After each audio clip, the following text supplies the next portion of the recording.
사도 바울이 여러분 예수 그리스도를 믿고 그가 예수님을 전하는 그런 선교의 사명을 감당해 나아갑니다. 일평생 그 사역을 감당합니다. 그러면서 여러분 그의 사역을 바탕으로 그의 했던 사역을 바탕으로 해서 고백하는 게 있어요. 그게 뭔가 하면 교회가 성장하기 위하여서 하나님의 복음이 들어가서 안착되어서 그 교회가 성장하기 위해서는 다양한 요소들이 필요합니다라고 이렇게 말해요. 근데 그 요소들 중에 여러 가지가 있는데 여러분들이 생각하기에 교회가 부흥되기 위하여서 우리가 구원받은 백성들의 사람들이 많아지기 위하여서 어떤 요소가 여러분 전해지면 어떤 요소가 있어지면 교회가 부흥하고 우리가 믿음 안에서 더 성장할 수 있을까요?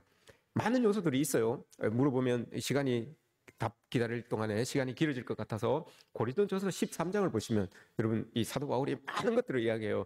내가 믿음을 내가 전한 그 사역의 바탕을 두고 이야기를 하는데 교회가 성장하기 위하여서는 성도들이 성숙하기 위하여서는 많은 것들이 필요한데 인내도 있어야 되고 기쁨도 있어야 되고 구제도 해야 되고 또한 사랑도 있어야 되고 믿음도 있어야 되고 소망도 있어야 되고 다양한 것들을 이야기해요. 은사 중에서 방언도 있어야 되고 통역도 있어야 되고 치유도 있어야 되고 많은 것들이 교회를 성장시키는데 하나님의 복음이 전달되어서 성숙시키는데 여러 많은 것들이 필요합니다 라고 이렇게 이야기를 해요. 그러면서 끝에 그 중에서도 믿음, 소망, 사랑이 있는데 그 중에 제일은 사랑입니다. 이 사랑을 바탕으로 이 많은 것들이 다 전해지고 증거될 때 교회는 성장하고 교인들은 더 성숙해집니다 라고 이렇게 말씀을 하고 있어요. 오늘 데살로니가 전서 1장을 보시면 여러분 1장 3절을 보시면 이 데살로니가 교회가 사도 바울이 전한 그 믿음과 소망과 사랑 요 가운데 반듯하게 서 있었던 교회 아닙니까? 믿음을 가지고 여러분 서로가 이 사람들이 3절을 보시면 믿음을 가지고 살아가니까 삶의 자리에 그 믿음대로 되는 역사가 일어나는 거예요.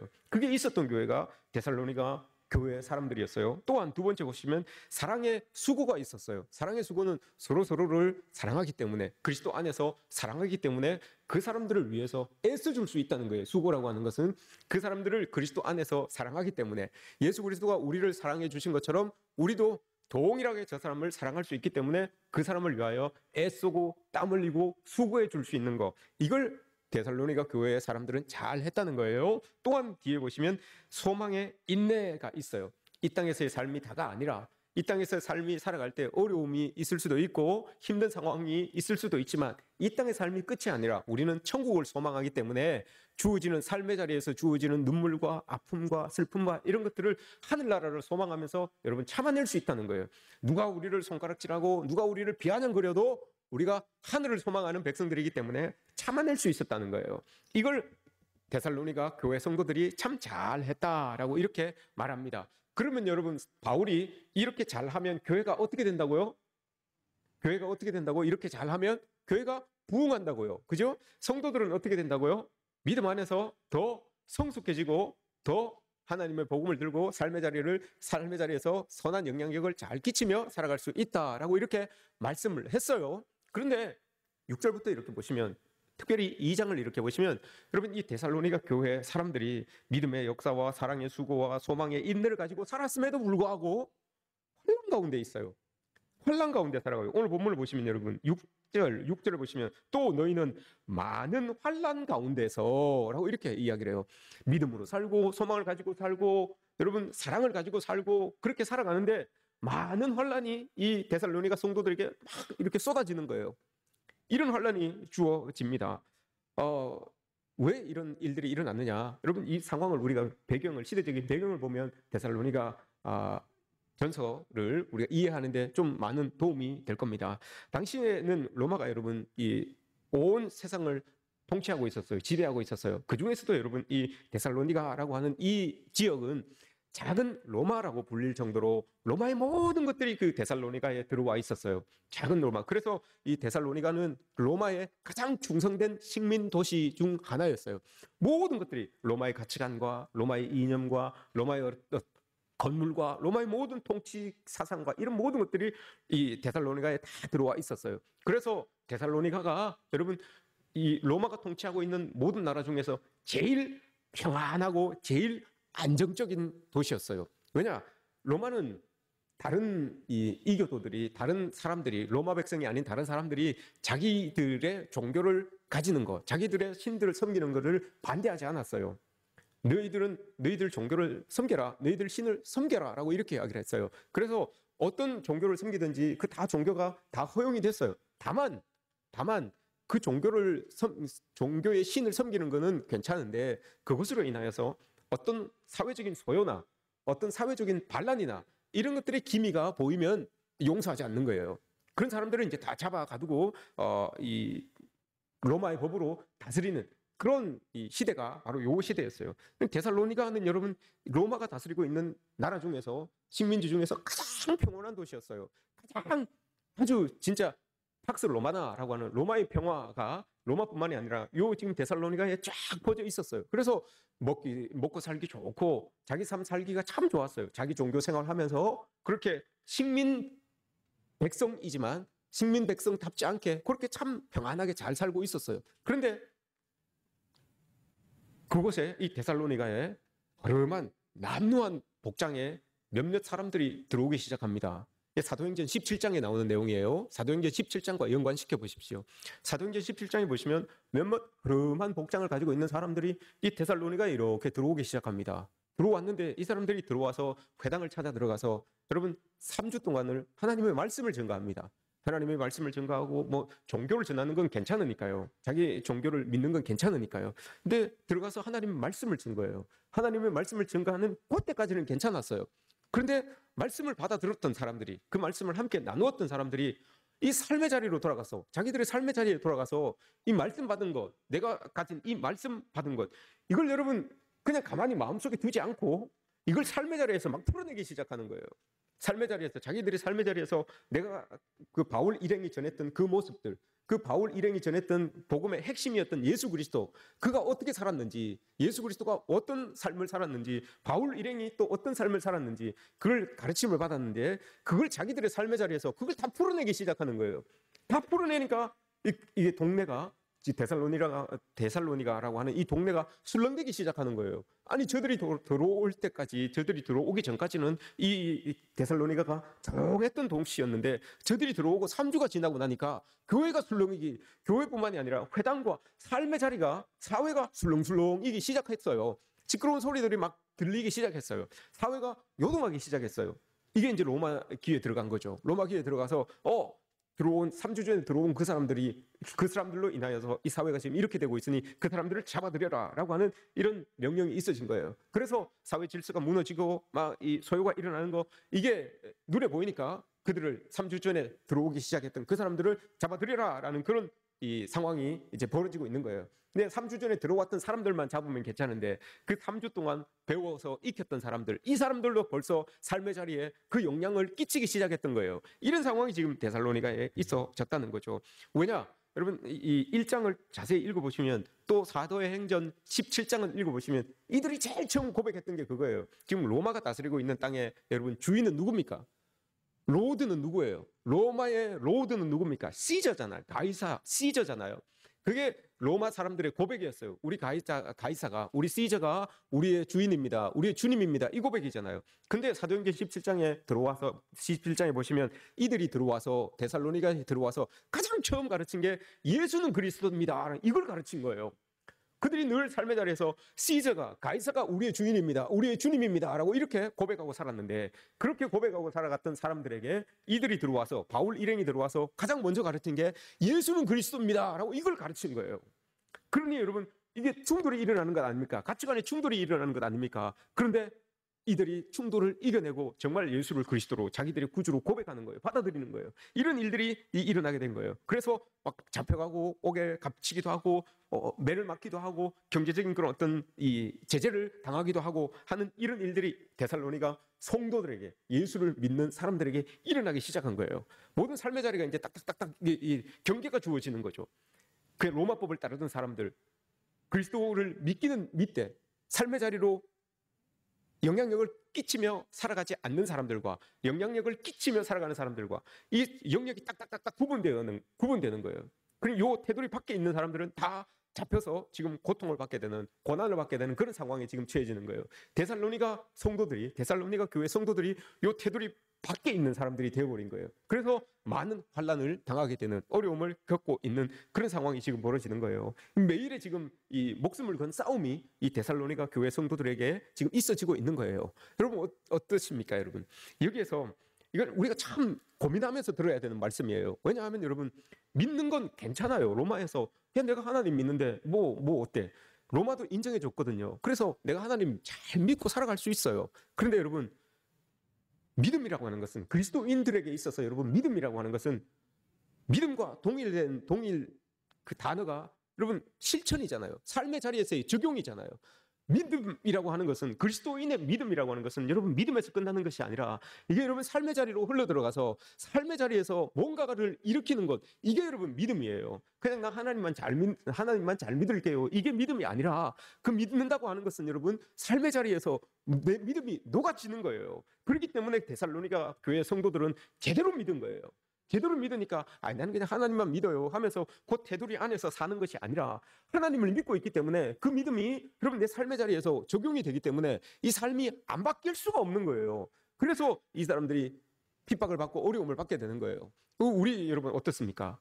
내가 하나님을 믿지만 어디 가서 내 삶의 자리에 가서 내가 믿는 사람입니다 라고, 내가 교회 다니는 사람입니다 라고 고백하지 않는 이상, 입을 떼지 않는 이상 여러분 내가 교인인지, 내가 교회를 다니는지, 내가 하나님을 믿는지 모르는 사람들이 많아요. 그렇게 삶을 살아가는 그리스도인들, 익명의 그리스도인들이 많단 말입니다. 오늘날 교인들 중에서도 익명의 그리스도인들, 내가 하나님을 믿지만 내가 하나님과만 이렇게 제대로 되면 되지, 뭐 세상 속에서 내가 하나님 믿는 사람입니다 라고 하면서 그렇게 드러내며 살아갈 이유가 뭐가 있겠나, 이렇게 생각하며 신앙생활을 하는 사람들이 많단 말입니다. 그러면 여러분, 그런 사람들은 삶의 자리에 내 믿음을 녹여내지 못하는 사람들이에요. 대부분 익명의 그리스도인들이 요즘 교회에 참 많아요. 이런 모습들이 있어요. 데살로니가 교회는 그렇지 않았어요, 여러분. 데살로니가 교회 사람들은 오늘 본문 말씀을 보시면 환난 가운데서도 이들이 6절 말씀에 성령의 기쁨으로 말씀을 받아들여서 우리는 주를 본받는 자가 되었습니다. 우리와 주를 본받는 데살로니가 성도들이 되었습니다 라고 이렇게 이야기를 해요.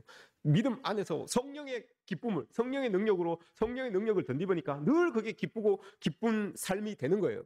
그걸 이 데살로니가 교회 성도들이 살아낸 거죠. 이게 여러분 당시에 데살로니가에 살았던 사람들과는 다른 거예요. 왜냐? 당시에 데살로니가에 살았던 사람들의 가치관은 그거예요. 로마가 추구했던 거, 합리, 수리, 논리, 여기에 여러분 바탕을 두고 살았던 사람들이에요. 근데 성령이 임하고 나니까, 데살로니가 교회 성도들에게 성령이 임하고 나니까 합리적이었던 것들이 여러분 뛰어넘어요. 수리, 계산해서 딱 나와야 되는데 이걸 뛰어넘는 걸 자기들이 경험하는 거예요. 또한 여러분 논리로 이렇게 되면 이렇게 됩니다 라고 하는 거, 옛날에는 데살로니가 사는 사람들 다 그렇게 살았어요. 그런데 성령을 받고 나니까 논리로는 풀어지지 않는 것들이 우리에게 주어지는 거예요. 논리로는 해석이 되지 않는 것들이 우리의 삶에 주어지는 거예요. 그게 여러분 데살로니가 교회 성도들은 고백하기를 성령의 능력입니다 라고 이렇게 이야기를 해요. 성령의 능력은 여러분 1+1은 2입니다. 이게 아니에요. 로마 식민지 아래 데살로니가에 살고 있었던 사람들은 모두가 다 1+1은 2입니다. 요 안에 살았던 거예요. 그런데 데살로니가에서 예수 그리스도를 믿었던 사람들에게는 엉뚱한 일들이, 다른 일들이 일어나는 거예요. 1+1은 2인 줄 알았는데 1+1이 100이 되는 거예요. 1+1이 여러분 1000이 되는 거예요. 2가 아니라 엉뚱한 것들이 일어나는 거예요. 이게 여러분 의대고, 이게 성령의 능력이에요. 성령의 능력은 여러분 우리의 계산대로, 우리의 그런 판단대로 되지 않아요.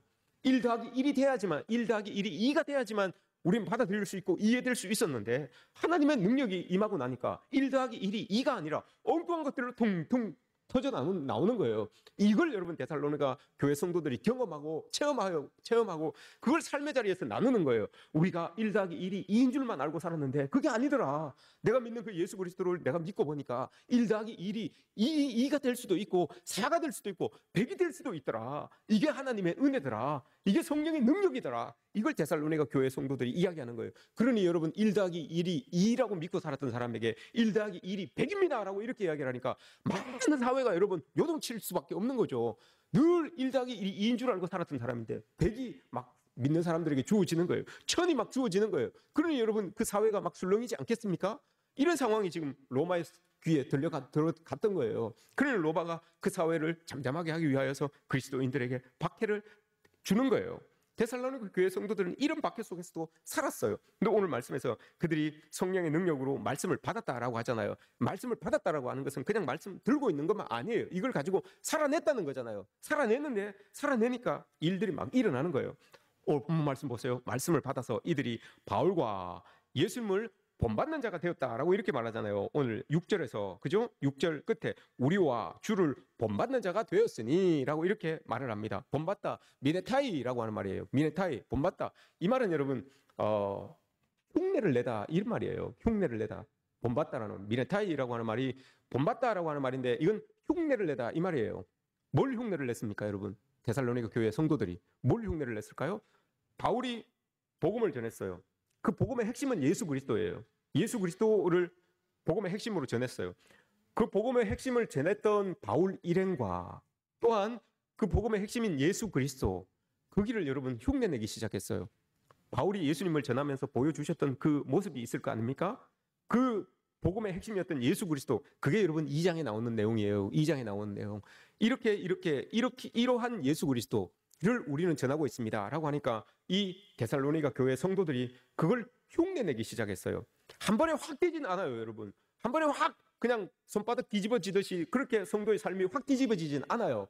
그런데 이 성도들이 3주 동안 여러분 그 말씀을 받아들이면서 흉내내기 시작한 거예요. 아, 예수님이 이렇게 사셨어? 예수님이 이렇게 사셨어? 아, 그럼 우리도 한번 흉내 한번 내보자. 점점 그 흉내의 영역이 넓어지는 거예요. 확장되어 가는 거예요. 바울 일행이 이렇게 말씀을 전하면서 그 말씀 붙들고 이렇게 살았어? 그럼 그 사람들의 모습을 보면서 흉내내기 시작하는 거예요. 그러면서 자기들의 그 흉내내는 삶의 영역을 넓혀가는 거예요. 쭉쭉 넓혀가는 그런 이 데살로니가 교회 성도들의 모습이 나오는 거죠. 그렇게 되니까 여러분 자기들의 삶이 조금씩 바뀌는 거예요. 변화되는 거예요. 삶의 근본적인 변화가 일어나는 거예요. 이젠 삶의 틀이 바뀌고 또한 삶의 양식이 바뀌어요. 내면에서부터 성령의 능력으로 변화가 일어나기 시작하니까 이거 보는 눈이 다 바뀌는 거예요. 늘 요 틀 안에서만 봤는데 1 더하기 1은 2입니다라고 하는 요 틀 안에서만 봤는데 이 틀이 바뀌기 시작하는 거예요. 틀이 바뀌고 양식이 바뀌니까 새로운 것들이 보여지기 시작하는 거예요. 이런 삶을 데살로니가 교회 성도들이 살았던 거예요. 대단하지 않습니까, 여러분? 바울이 전했던 그 말씀, 그게 뭔데 도대체? 그 예수 그리스도가, 그 복음의 핵심 예수 그리스도가 뭔데? 궁금해서 여러분 이 사람들이 그렇게 흉내를 내본 거예요. 근데 흉내를 내보니까 말씀은 여러분 하나님의 감동으로 된 것으로 교훈과 책망과 바르게 함과 의로 교육하기에 유익하기 때문에 이들이 흉내를 내보니까 정말 바르게 함이 그 말씀으로 통하여서 일어나는 거예요. 성령의 능력으로 여러분 심령 골수를 푹푹 쪼개는 그런 말씀의 능력이 일어나는 거예요. 흉내를 내다 보니까. 그래서 여러분 이들의 삶이 온전히 변화되는, 정말 하나님의 백성을 살게 되는 그런 모습으로 나타나는 거예요.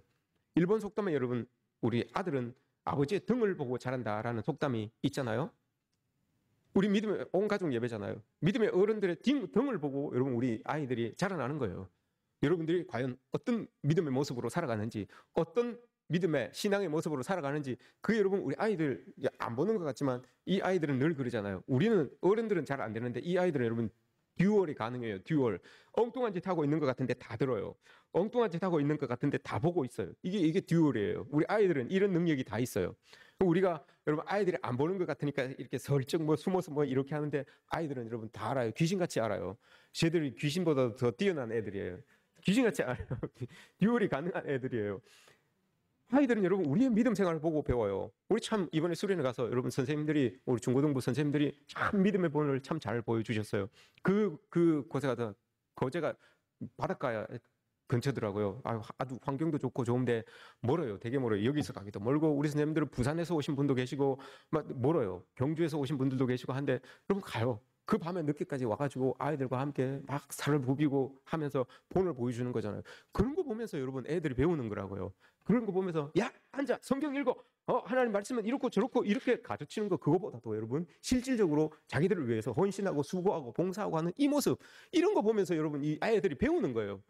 내가 옛날에 중고등부 때 나를 가르쳐 주셨던 그 부장 선생님과 우리 선생님들 이러셨는데 그게 믿음이었구나, 그게 예수님을 사랑하는 마음이었구나, 이런 걸 여러분 애들이 배운다고요. 그럼 이 애들도 커서 그대로 또 대물림해요. 그렇게 그게 되는 거예요. 데살로니가 교회 성도들이 이걸 했다고요, 여러분.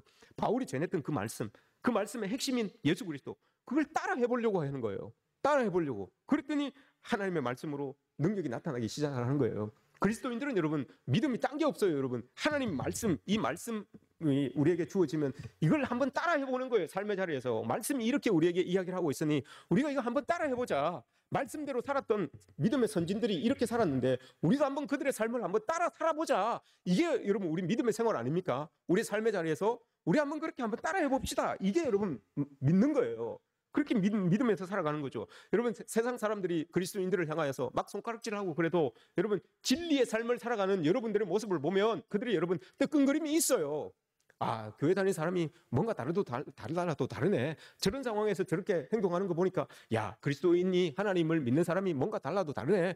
늘 여러분 매스컴에 나오는 그런 소식들 때문에 손가락질 당하고 비아냥 그리고 이렇게 할 수 있어요. 그러나 여러분 개인적으로 여러분들이 삶의 자리에서 살아가는 그 모습을 보고 뜨끈거림을 느낄 때가 있단 말입니다. 그리스도인들이 저렇게 사는 게 맞지라고 하면서 아, 나도 저렇게 살아야 되는데 아, 나도 저런 상황에서는 저럴 줄 알아야 되는데 이런 뜨끔거림이 있어요, 여러분. 그리스도인들을 보면서 아닌 것 같지만 자기가 그렇게 못하니까 아닌 것처럼 비아냥 그리고 그렇게 하지만 사실은 여러분 그들의 마음속에도 그리스도인들을 향한 존경심이 있어요. 비아냥 그리고 손가락질 해도 뜨끔뜨끔하단 말입니다. 나는 저렇게 못하는데 저 사람들은 뭐가 좋다고 저렇게 구제하고 그렇게 선교하고 저렇게 남들을 돕고 사랑하고 하나. 여러분 이런 뜨끔거림이 있다고요. 이게 다 여러분 우리가 그리스도의 말씀대로 살아보려고 하는 그런 모습에서 나오는 것 아니겠습니까? 그리스도인들은 이런 모습들이 여러분 계속해서 있어야 되는 거예요. 근데 왜 요즘은 여러분 그럼 교회가 자꾸 손가락질을 받느냐? 이게 여러분 다 그런 거 아니잖아요, 여러분. 모두가 다 그런 거 아니잖아요.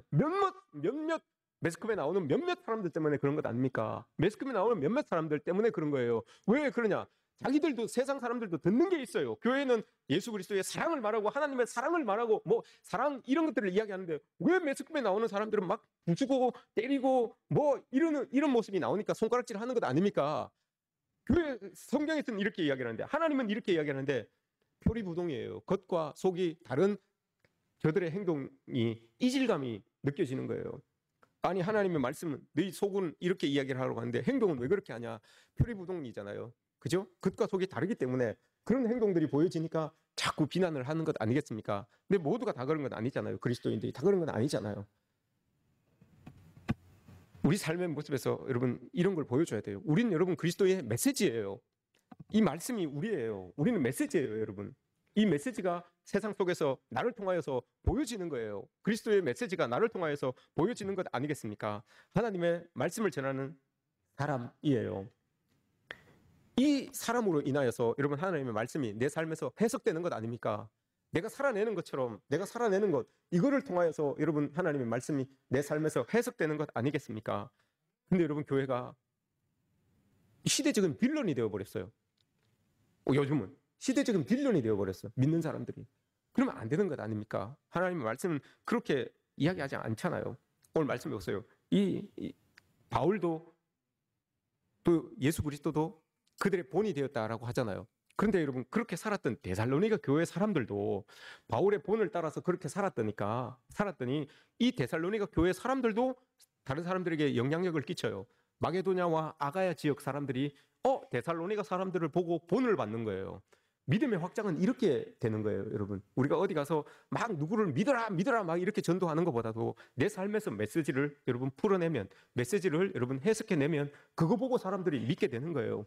바울이 처음에 전했던 그 말씀을 데살로니가 교회 사람들이 믿습니다. 데살로니가 교회 사람들이 말씀을 믿고 삶의 자리에서 그렇게 살아가니까 마게도냐와 아가야에 있는 사람들이 그걸 보고 예수 그리스도를 믿고 하나님을 믿고 하나님께로 돌아와요. 이게 여러분 믿음의 확장이에요. 믿는 이 본이 되는 거죠. 본이 되다라고 하는 말은 기준이 되었다라는 말이잖아요. 표준이 되었다라는 말이에요. 저런 상황 앞에서 어떻게 해야 될까? 데살로니가 교회 사람들 보고 하면 돼. 저런 어려운 상황 속에서 우리 어떻게 해야 되지? 데살로니가 교회 사람들 보고 하면 돼. 이게 기준이에요. 이게 여러분 본이 되었다라고 하는 말이에요.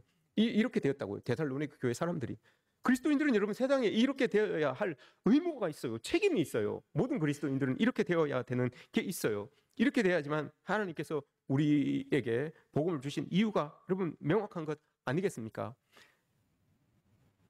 사도 바울이 데살로니가 교회에다가 데살로니가 교회에 말씀을 전했어요. 말씀을 전하고 사도행전 17장에 보면 쫓겨나오잖아요. 쫓겨나왔어요. 걱정이 되는 거예요. 걱정이 돼서 그게 디모데를 뒀어요. 디모데를 야 어떻게 됐는지 한번 보고 와라라고 했는데 디모데가 데살로니가 교회에 올라가가지고 그게 이제 상황을 이렇게 둘러보고 있어요.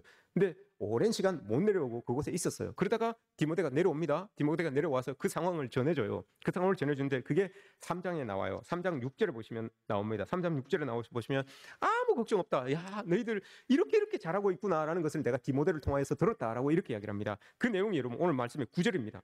9절에서 이렇게 이야기를 합니다. 바울이 듣기를 이렇게 들었다는 거예요. 너희들이 이 데살로니가 사람들이 어떻게 복음을 받아들였는지, 또 어떻게 우리가 그 복음을 받아들이고 우리가 섬기고 있었던 우상을 어떻게 버렸는지, 또 그 우상을 버리고 우리가 어떻게 그 참되신 하나님을 섬겼는지, 요거를 자기들끼리 데살로니가 교회 사람들끼리 자기들끼리 막 간증을 하더라는 거예요. 디모데가 와서 보고를 해줬는데 바울에게 보고를 해줬는데 들어보니까 데살로니가 교회 사람들이 자기들끼리 모여가지고 야 나는 하나님 말씀을 이렇게 받았어 이렇게 적용을 하니까 하나님의 은혜가 이렇게 나타나더라고 하면서 서로 간증을 하더래요. 그래서 오늘 바울이 뭐라고 이야기를 합니까? 8절 말씀에서 8절 끝에 우리는 아무 말도 할 것이 없노라. 그 소리를 다 듣고 나니까 디모데를 통하여서 데살로니가 교회 성도들의 상황을 다 듣고 나니까 할 말이 없는 거예요.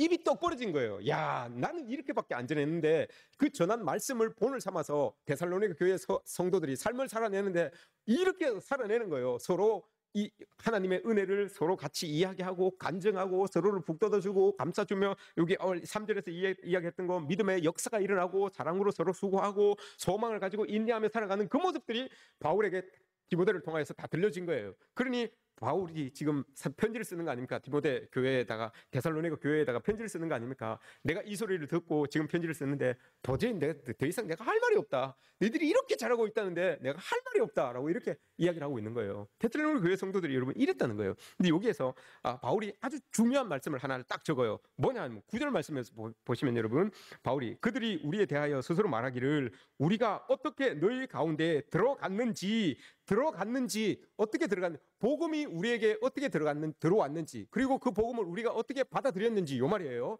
복음이 어떻게 우리에게 들어왔고 그 복음을 우리가 어떻게 받아들였는지 요 말을 여러분 헬라어로 에이소더스라고 해요. 에이소더스 어디로부터 뭔가가 들어오다 이런 뜻이에요. 뭔가가 들어오다 들어서다 이런 뜻이에요. 에이소더스.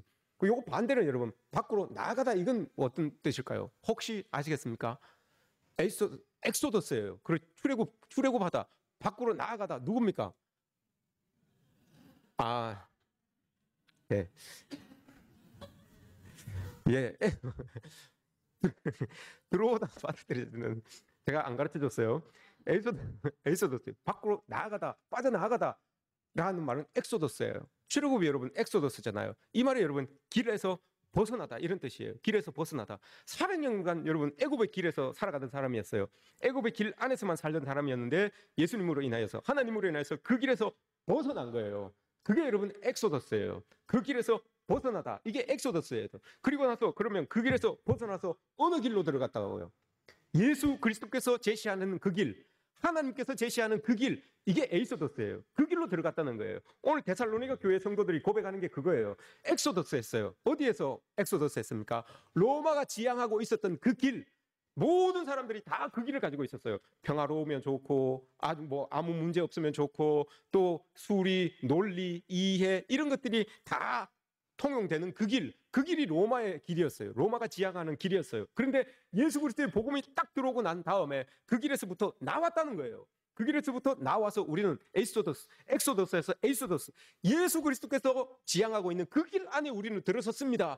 이게 여러분 데살로니가 교회 성도들의 고백인 거예요. 로마의 길을 따라갈 때는 로마의 길 위에서 걸어갈 때는 아무 문제 없었어요. 아무 일 없었어요. 근데 그곳에서 나와서 예수 그리스도의 길 위에 딱 서서 그 길을 걷기 시작하니까 여러분 핍박도 있어지지만 하나님의 놀라운 은총이 있어서 그 길에서만 보여줄 수 있는 그 길에서만 만날 수 있는 것들을 만나고 경험하고 체험하면서 살아가는 이 데살로니가 교회 성도들의 모습인 거예요. 이걸 자기들이 여러분 서로 자기들끼리 간증하고 있는 거예요.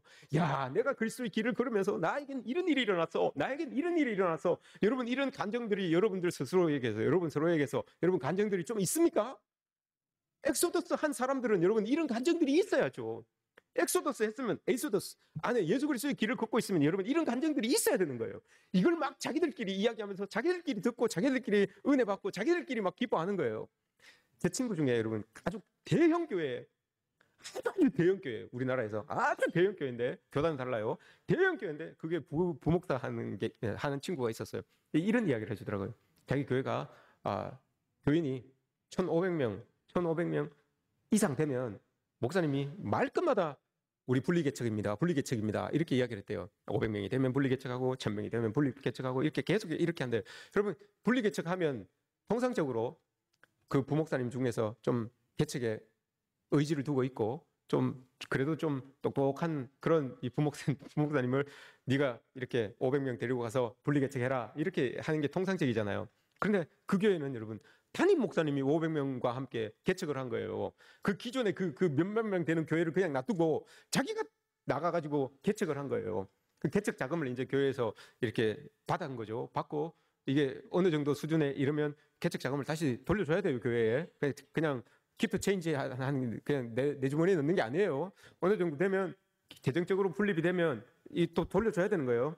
갔어요. 용인 쪽으로 갔어요. 용인 쪽으로 가가지고 이제 개척했어요. 대충 이렇게 그 가건물로 이렇게 지어서 개척교회를 시작했어요. 개척교회를 시작했는데 소문이 나서 그런지 목사님이 목회를 잘하시니까 그런지 또 그 함께 개척 멤버들이 이 에이소더스 예수 그리스도의 길을 걸으면서 본을 잘 보였는지 많은 사람들이 몰려오더래요. 근데 보니까 대부분 젊은 사람들이야. 대부분 젊은 사람들이에요. 뭐 다른 기준은 여러분들이 세우면 됩니다.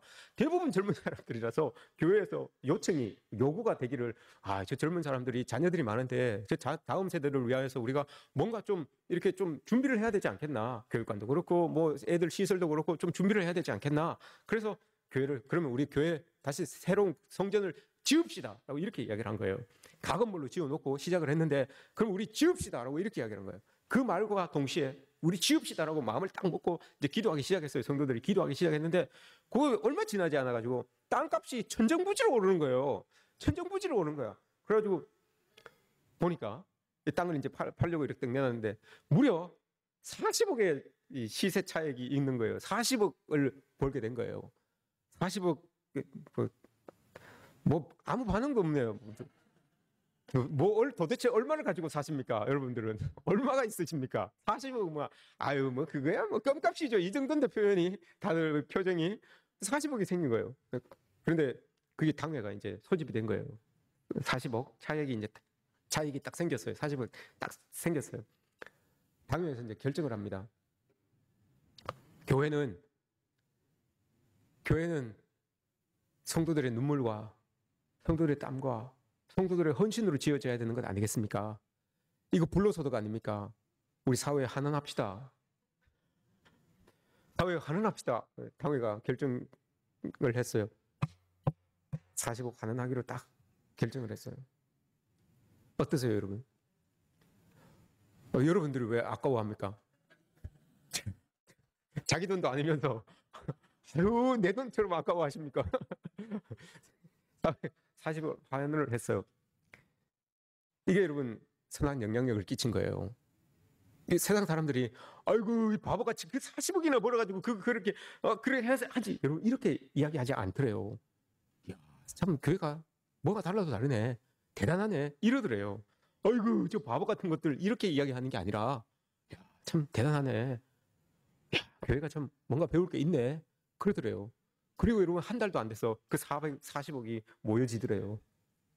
그래서 여러분 새로운 교회를 더 크게 더 화려하게 짓고 그렇게 지금 빌렸던 이 본 교회에서 지원했던 그 재정도 다 돌려주고 지금 목회를 하고 계신데요.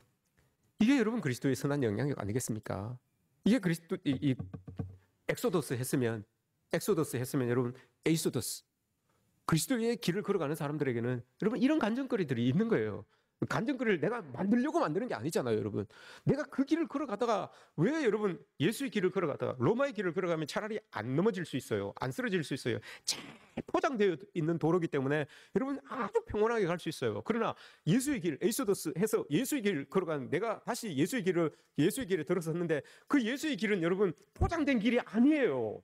울퉁불퉁하고 베이기도 하고 뭐 웅덩이도 있고 해요. 넘어질 수도 있어요. 진짜 쓰러질 수도 있어요. 이 길이 여러분 예수의 길이에요. 그런데 여러분 예수의 길을 걸어가는 거예요. 이 데살로니가 교회 성도들이 예수의 길을 걸어가는 거예요. 그러니 그 어려운 상황을 예수의 길을 걸어가면서 당하는 어려움을 여러분 나는 어떻게 할 수 없으니까 하늘로부터 도와주는 거예요. 하늘로부터.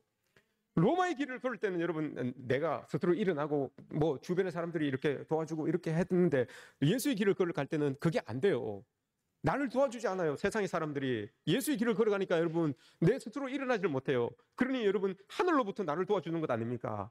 하늘로부터 나를 이렇게 세우시고 하늘로부터 나를 이끌어 주시는 거예요. 이게 여러분 예수의 길이에요. 이게 에이스더스예요. 예수 그리스도의 길을 걸어가는 사람들에게는 여러분 이게 능력이에요. 이걸 가지고 데살로니가 교회 성도들이 살았던 거예요. 그럼 우리도 이렇게 사는 거예요. 그리스도의 길을 걸어간다고 해서 여러분 넘어지지 말란 법 없어요. 넘어질 수 있어요. 그러나 여러분 넘어질 때 넘어지십시오. 그러나 예수의 길 안에서 넘어지면 됩니다. 예수의 길 밖에 넘어지는 것이 아니라 예수의 길 안에 넘어지면 하나님이 다시 세워주시고 예수의 길 안에서 여러분 쓰러지면 하나님이 다시 이렇게 세워주세요. 이걸 믿고 나아가는 게 여러분 그리스도인들의 모습 아니겠습니까?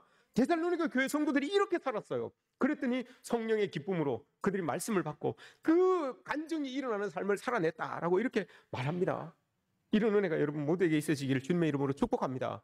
우리 걷는 그 길이 여러분 로마의 길처럼 평평하지 않습니다. 로마의 길처럼 여러분 평탄하지 않아요. 예수 그리스도의 길은 여러분 어디에서 뭐가 나타날지 몰라요. 그러나 여러분 두려워할 거 없어요. 걱정할 거 없어요. 우리의 앞길은 보이지 않을지라도 하늘에서부터 우리를 도와주시는 그 하나님의 강하신 팔이 우리를 꼭 붙들고 있기 때문에 넘어져도 이렇게 세워주시고 쓰러져도 다시 세워주시는 그 하나님의 능력이 우리와 함께 하심을 믿으시기 바랍니다. 이런 하나님의 은혜가 우리 모두에게 있어지기를 주님의 이름으로 축복합니다.